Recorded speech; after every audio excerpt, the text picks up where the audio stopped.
Bienvenue sur Info 83. Merci de nous suivre. Notre Premier ministre Jean Castex était de retour hier soir devant les Français pour faire le point sur l'épidémie, enfin la situation de la crise Covid-19, l'évolution, les restrictions. Nous allons en parler avec notre invité Stéphane Lelièvre, le propriétaire des Maisons Lelièvre. Bonjour Stéphane Lelièvre. Bonjour à tous. Merci d'avoir accepté notre invitation. Vous avez regardé le Premier ministre hier soir ? Alors écoutez, je l'ai regardé en replay parce que voilà, mais Donc, je l'ai regardé, donc j'ai vu les annonces, etc. Alors les annonces, on va en parler justement. S'agit-il d'annonces ? Le pic de la troisième vague est derrière nous et la baisse de la pression épidémique semble engagée. C'est ce qu'a affirmé notre Premier ministre. La pression hospitalière reste très lourde et durable, mais le nombre de patients admis en service de réanimation a atteint un plateau. Fin de citation. Le Premier ministre qui prévoit une possible baisse dans les prochains jours. Donc à ce stade, on s'attend à de bonnes nouvelles. Que nenni, puisque en fait on a rien appris. Et on va parler avec vous, Stéphane Lelièvre, parce que votre groupe possède plusieurs établissements, plus d'une dizaine d'établissements de restauration, hôtels, restauration, palaces également. La situation des restaurateurs, il y a beaucoup de restaurateurs, il y a beaucoup de professionnels de la restauration ici dans notre région. En fait, on n'a rien appris. Vous vous attendiez à donc une réouverture début mai. Et puis finalement... Le président de la République avait annoncé une ouverture autour de la mi-mai, donc c'était assez vague, et le Premier ministre a dit que ce serait une ouverture autour de la mi-mai, c'est-à-dire que rien n'a évolué pour eux. Je pense que, vous savez, ils peuvent savoir que ce qu'ils peuvent savoir. En l'occurrence, ils n'ont pas trop d'idées de comment l'épidémie va évoluer. Ça va être, je pense que c'est juste un problème sanitaire, de santé publique, c'est-à-dire que les vaccins, etc., quoi. Écoutez, on nous l'a fait toute la journée avec ça. On va plutôt parler de restauration. En l'occurrence, on ouvrira quand on ouvrira, on sera prêt quand on sera prêt. Je pense pouvoir dire deux choses, parce qu'il faut mieux être positif que le contraire. Je pense pouvoir dire deux choses. Le Covid est une crise évidemment majeure, mais ce n'est pas une crise qui a été détestable avec les destinations touristiques estivales, comme c'est le cas du Var, de la côte, que ce soit d'ailleurs la côte atlantique, la côte bretonne, ou bien même l'Ardèche du Sud. Toutes les destinations estivales ont quand même été assez épargnées, parce qu'en 2020, le Covid nous a fermés du 15 mars au 30 mai, nous avons réouvert le 2 juin. Donc pour le coup, les gros mois, puis c'est des mois normalement où on ne gagne pas beaucoup d'argent, hein. Voilà, les gros mois d'été, on les a fait. Simplement la période de Pâques qui a certainement manqué. Voilà, en 2020. Mais bon, on a fait nos gros mois d'été, on a été là en juin, juillet, août, septembre, octobre. Je l'avais d'ailleurs dit sur votre antenne l'année dernière, ça a été une bonne saison. Et d'ailleurs, ça s'est confirmé parce que, après l'avoir dit moi-même ici, mais tous les hôteliers restaurateurs de la région ont dit « Ouh là là, on a fait une énorme saison 2020, ça a été une très très grosse saison. » Et je pense que 2021 sera encore bien pire, ça va être frénétique. On va beaucoup travailler. Le Covid, par contre, est l'ennemi du contraire de nous, c'est-à-dire des économies hivernales. Donc les pauvres en station de ski, les pauvres à Paris, dans les centres-villes, les grandes villes, les pauvres. Parce que là, nous, on nous dit on va rouvrir les terrasses, mais comment il fait le gars qui n'a pas de terrasse ? Comment il fait le gars qui a un bout de trottoir avec 8 tables ? Nous, on n'a pas ce problème. Chez nous, dans quels que soient mes établissements, on a des mètres carrés. Mais je trouve que c'est compliqué. Mais c'est même pas sûr, Stéphane Lelièvre, qu'on puisse ouvrir les terrasses. Ça dépendra effectivement de la situation au moment M, on va dire, c'est-à-dire au 15 mai. En fait, c'est le flou artistique. Il y a quand même, vous disiez tout à l'heure, on rouvrira quand on rouvrira, il y a quand même une préparation.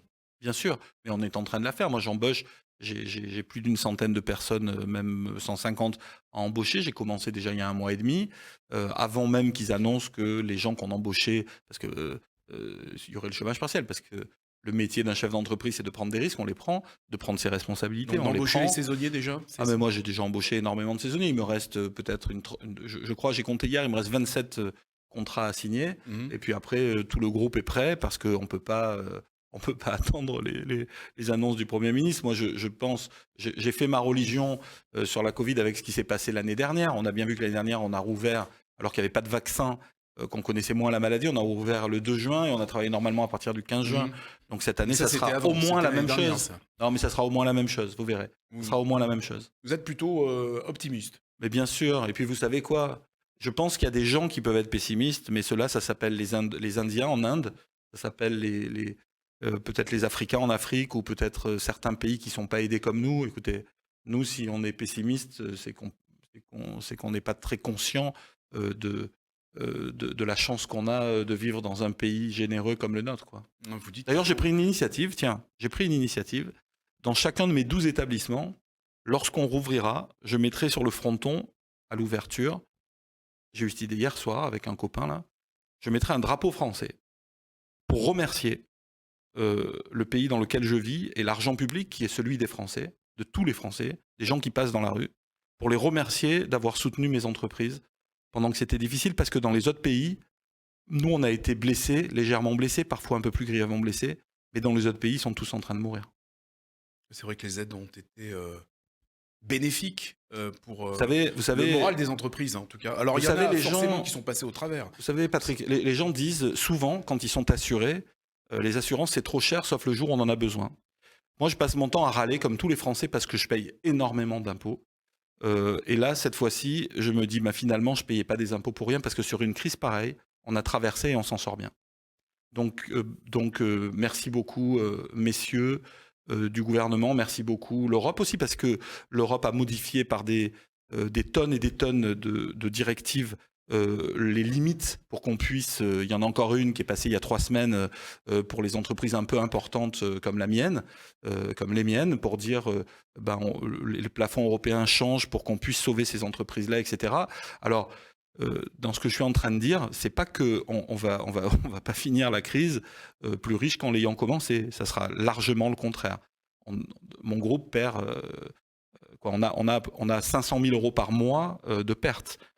Mais sur ces 500 000, on me rembourse 200 000 et avec le reste, je vais me débrouiller. Avec les banquiers, on va se débrouiller. Mais vous savez quoi ? On a les PGE. Ça ne vous met pas en colère, ça, du tout. Mais vous savez, ce qui me mettrait en colère, c'est d'avoir tout perdu. Mais il y a des tas de pays, je fais partie de groupements hôteliers au niveau international, notamment le premier groupe hôtelier mondial qui est Hilton. Je suis franchisé, c'est Hilton à la Seine-sur-Mer avec le Grand Hôtel des Sablettes-Plage. Je peux vous assurer, Hilton a fermé des milliers et des milliers d'hôtels dans le monde. C'est fini, les gars, c'est fini. Clé sous la porte, au revoir, merci, bonne journée. Pas de chômage partiel, pas d'aide, rien. Vous savez quoi ? Quel beau pays. C'est beau le bleu, le blanc et le rouge. Merci beaucoup. Il faut raison garder et il faut surtout apprécier ce qui est donné par le gouvernement français. Il ne faut pas pleurer ce qu'on n'a pas, soyons contents de ce qu'on a. Quand vous dites on sera prêt, c'est-à-dire vous êtes déjà prêt, comment vous voyez la saison qui va arriver ? Pour vous, de toute façon, ça devrait rouvrir quand même d'ici le mois de juin ?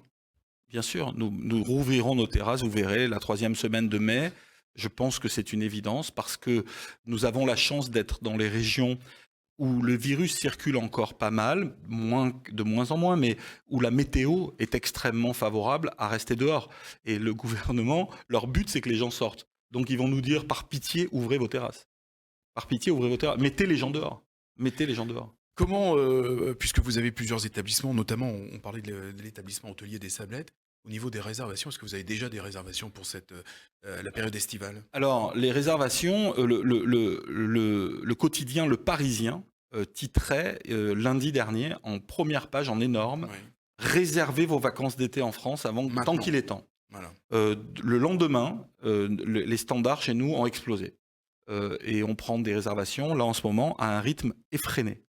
Et donc, on va être complet très vite et très longtemps. Cet été, ça va être compliqué. Mais compliqué, on aura du travail, grâce à Dieu, mais ça va être compliqué d'avoir des chambres, etc. au Grand Hôtel. Et je pense que ça sera le cas partout. Quand on va rouvrir les restos, je peux vous assurer que les gens iront au resto. Hein. Oui, il y a des enseignements que vous avez tirés de la saison que vous avez passée l'année dernière, entre juin, juillet et août 2020. J'ai tiré comme leçon de ça que en temps de crise, parce qu'on voit toujours le verre à moitié vide, en temps de crise, moi je trouve que le peuple français, les Provençaux en général, qui sont des gens toujours extrêmement généreux, ont été très solidaires. Je l'ai vu parce qu'on a fait de la vente à emporter, on a servi des milliers de repas, et les gens venaient nous prendre leurs commandes, et c'est encore le cas aujourd'hui. en nous disant merci d'être là, etc., etc. J'ai reçu des centaines, je ne dis pas des dizaines, je ne dis pas 3, hein, je dis des centaines de mails d'inconnus, de messages, de messengers, d'inconnus, de gens qui disent courage, etc. Quoi. Les gens sont vraiment solidaires.